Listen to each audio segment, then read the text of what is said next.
کرو، عقیدے کی حفاظت کرو، اپنے بچوں کو بتاؤ۔ لوگ کہتے ہیں کہ اگر کوئی قادیانی ہمیں مل گیا اور ہم اس کے ساتھ بیٹھ گئے اور اس کے ساتھ ملاقات کر لی اور اس کے ساتھ میل جول کر لیا تو اس سے کیا ہوگا؟ اس بھائی سے ہم یہ پوچھتے ہیں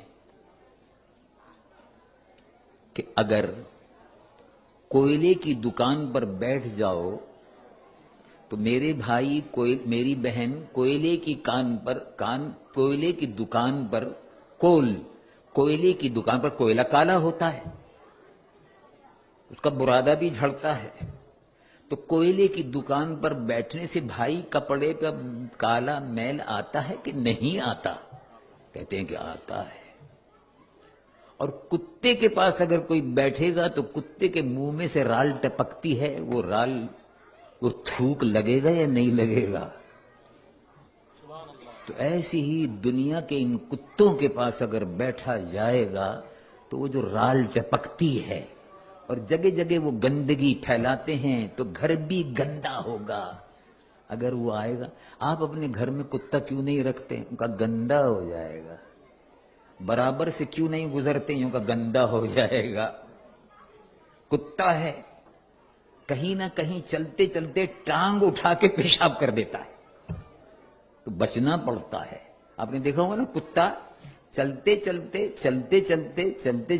کتا ٹانگ اٹھاتا ہے، ٹانگ اٹھا کے پیشاب کر دیتا ہے۔ تو اب آپ جب کتے کو دیکھیں گے تو آپ بچیں گے۔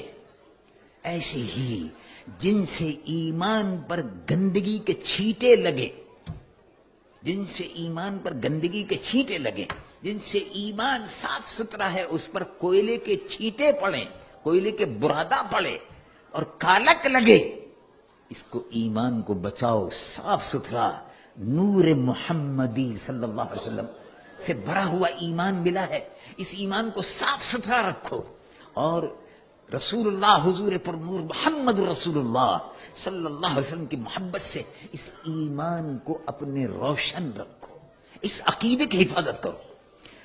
اور اگر صحبت برے لوگوں کی، اسلام کے دشمنوں کی صحبت میں، اور خاص طور سے مرزائی قادیانی رسول اللہ کی نبوت کے دشمن ہیں، دشمنان ختم نبوت سے، میل جول سے، ملنے جلنے سے ایمان پر جو دھبے لگ جائیں گے ان سے ایمان کو بچاؤ۔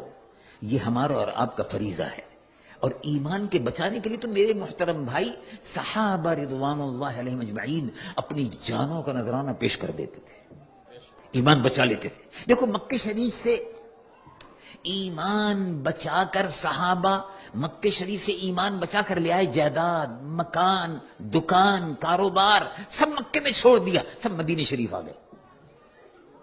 یہ معلوم یہ ہوا کہ ایمان قیمتی ہے، جائیداد ہے، مکان ہے، کاروبار ہے، یہ سب بعد کی چیزیں ہیں، یہ سب دنیا کی چیزیں ہیں، اصل جو ہے وہ ایمان ہے، اس کی حفاظت ضروری ہے۔ اور وہی بات اللہ رب العالمین جل جلالہ وعم نوالہ قرآن مجید و فرقان حمید میں بار بار ارشاد فرماتا ہے۔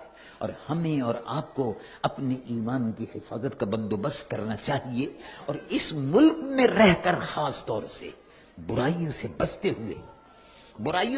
ہوئے ایمان کی حفاظت کرتے ہوئے جب آپ قیامت کے دن حضور کے دربار میں پیش ہوں گے، قبر میں حضور کے سامنے پیش ہوں گے، تو آپ یقین رکھیں کہ جو ایمان کا نور آپ لے کر گئے ہیں، حضور پر نور محمد رسول اللہ صلی اللہ علیہ وسلم کی شفاعت کے آپ حقدار ہوں گے۔